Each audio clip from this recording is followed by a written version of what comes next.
नमस्कार, मैं एडवोकेट नरेंद्र आपका स्वागत करता हूं आपके अपने चैनल लीगल बोल में।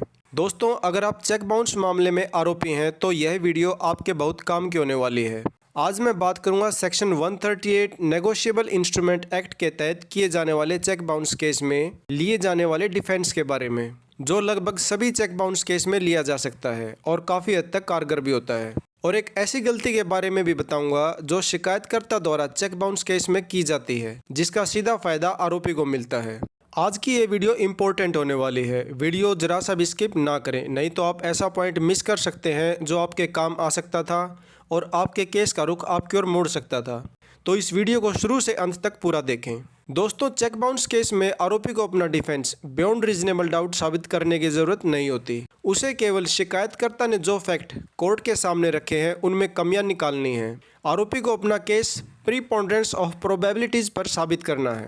आरोपी को ऐसी संभावनाएं कोर्ट के सामने रखनी है जिससे कोर्ट को डाउट क्रिएट हो और कोर्ट यह सोचने पर मजबूर हो जाए कि दाल में कुछ तो काला है। मदर वर्सेस रैनी मामले में भी ऑनरेबल सुप्रीम कोर्ट ने कहा है कि the standard of proof evidently is preponderance of probabilities. Inference of preponderance of probabilities can be drawn not only from the materials on record but also by reference to the circumstances upon which he relies. आरोपी court के समक्ष ऐसी प्रबल परिस्थितियों की संभावनाएं रख सकता है जिन पर कोर्ट भरोसा करे और कोर्ट को यह लगे कि शिकायतकर्ता झूठे फैक्ट के साथ कोर्ट में खड़ा है। दूसरी ओर शिकायतकर्ता को अपना केस बियॉन्ड रीजनेबल डाउट साबित करना होगा।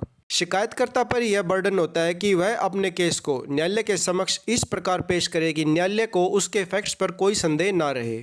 सिर्फ चेक होना और उसका डिसऑनर हो जाना केस जीतने की गारंटी नहीं होती। शिकायतकर्ता को यह साबित करना होगा कि जिस ऋण के भुगतान की एवज में चेक इशू किया गया था वह ऋण आरोपी की लायबिलिटी थी। साथ ही वह चेक राशि पूरी तरह से लीगल थी और लीगली रूप से लीगल काम के लिए आरोपी को दी गई थी और उसे चुकाने के लिए ही आरोपी ने यह चेक इशू किया था।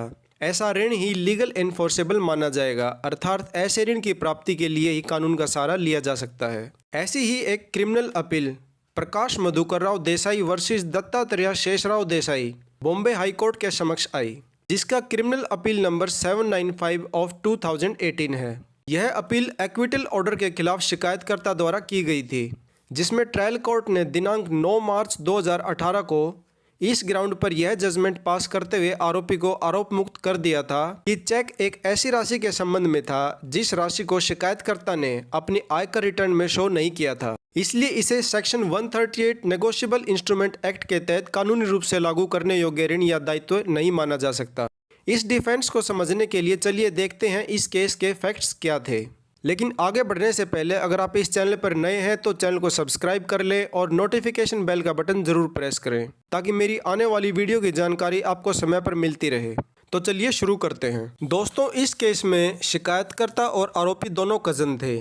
आरोपी एक बियर शॉप रन करता था और अपने व्यवसाय के लिए वह मार्च 2016 में शिकायतकर्ता से 1.5 लाख रुपए का लोन लेता है और रीपेमेंट के लिए मई 2016 में शिकायतकर्ता को 1.5 लाख रुपए का चेक इशू करता है। अब शिकायतकर्ता वह चेक जुलाई 2016 में बैंक में प्रेजेंट करता है, जो कि फंड इनसफिशिएंट होने के कारण बाउंस हो जाता है। आरोपी को लीगल नोटिस भेजा जाता है और अगस्त 2016 में आरोपी के खिलाफ नेगोशिएबल इंस्ट्रूमेंट एक्ट सेक्शन 138 के अंतर्गत कोर्ट में केस फाइल कर दिया जाता है। दोस्तों, यहाँ पर शिकायतकर्ता द्वारा टाइम लिमिटेशन का ध्यान रखा गया है और रिक्वायर्ड टाइम पीरियड में केस फाइल किया गया है।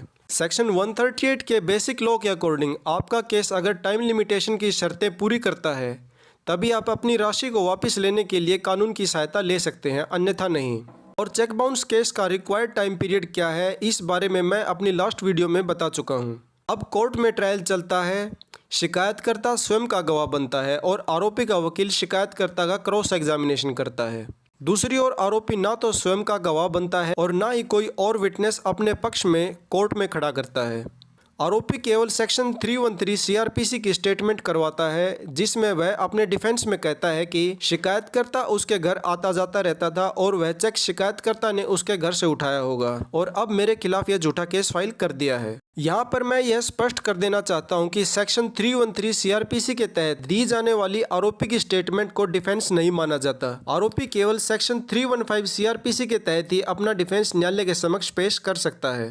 अब आगे शिकायतकर्ता अपीलेंट का वकील हाई कोर्ट में यह दलील देता है कि ट्रायल कोर्ट ने उसकी कंप्लेंट को केवल इस ग्राउंड पर डिसमिस किया है कि शिकायतकर्ता ने जो राशि आरोपी को लोन दी थी उस राशि को शिकायतकर्ता ने अपनी आयकर रिटर्न में शो नहीं किया, जबकि चेक पर आरोपी के हस्ताक्षर है और सेक्शन 139 की प्रिजम्पशन भी शिकायतकर्ता के पक्ष में है। इसलिए ट्रायल कोर्ट के जजमेंट को सेट असाइड किया जाना चाहिए और आरोपी को कन्विक्ट किया जाना चाहिए। दूसरी ओर आरोपी का वकील यह तर्क देता है कि सेक्शन 138 और सेक्शन 139 की प्रिजम्पशन को अट्रैक्ट करने के लिए पहले शिकायतकर्ता को यह साबित करना जरूरी है कि जिस राशि के लिए चेक को इशू किया गया है वह आरोपी पर ऋण था और उसे देना आरोपी की लायबिलिटी थी, क्योंकि जब तक शिकायतकर्ता यह बर्डन डिस्चार्ज नहीं करता कि डेट लीगल इन्फोर्सेबल है तब तक सेक्शन 139 की प्रिजम्पशन अट्रैक्ट नहीं होगी। कोई ऋण लीगल इन्फोर्सेबल तभी हो सकता है जब उसकी एंट्री इनकम टैक्स रिटर्न में या बुक ऑफ अकाउंट में की गई हो। आगे आरोपी के वकील ने यह तर्क दिया कि income tax act section 269 SS और 271 D के अनुसार 20,000 से अधिक की राशि प्राप्त करना कानूनी रूप से प्रतिबंधित है और ऐसी राशि का हिसाब देना कानूनन अनिवार्य है। अगर ऐसी राशि की कहीं कोई एंट्री नहीं की गई है तो ऐसे ऋण को लीगल एनफोर्सेबल डेट नहीं माना जाएगा और उसे सेक्शन 138 नेगोशिएबल इंस्ट्रूमेंट एक्ट के अंतर्गत कानून की प्रक्रिया का सहारा लेने की अनुमति भी नहीं दी जा सकती। इस पर न्यायालय द्वारा यह टिप्पणी की गई कि कानून का सहारा केवल ऐसी राशि की प्राप्ति के लिए लिया जा सकता है जो राशि लीगल हो और लीगल रूप से लीगल काम के लिए दी गई हो। राशि तभी लीगल हो सकती है जब उसके लेन देन की या लाभ हानि की एंट्री की गई हो। यहाँ पर राशि की इनकम टैक्स रिटर्न में एंट्री नहीं की गई है और इनकम टैक्स एक्ट की धारा 269 SS का भी उल्लंघन किया गया है। लेकिन अगर आरोपी यह मान लेता है कि उसने चेक शिकायतकर्ता को दिया था तो शिकायतकर्ता का डेट को उसके इनकम टैक्स रिटर्न में शो करना या ना करना कोई मायने नहीं रखता। ऐसा cheque amount section 138 negotiable instrument act के तहत लीगल एनफोर्सेबल डेट मान लिया जाएगा। हालांकि यह इनकम टैक्स एक्ट की सेक्शन 269 SS का उल्लंघन है, लेकिन आरोपी द्वारा चेक का दिया जाना मान लिए जाने पर सेक्शन 269 SS का उल्लंघन भी सेक्शन 138 नेगोशिएबल इंस्ट्रूमेंट एक्ट को प्रभावित नहीं करेगा। तो दोस्तों, अगर आप आरोपी हैं तो इस डिफेंस का सहारा लेकर अपना केस जीत सकते हैं और अगर आपने किसी को ऋण दिया है तो समय रहते सचेत हो जाइए। आज के वीडियो में इतना ही। अगर आपको मेरा यह वीडियो हेल्पफुल लगा हो तो लाइक और शेयर ज़रूर करें।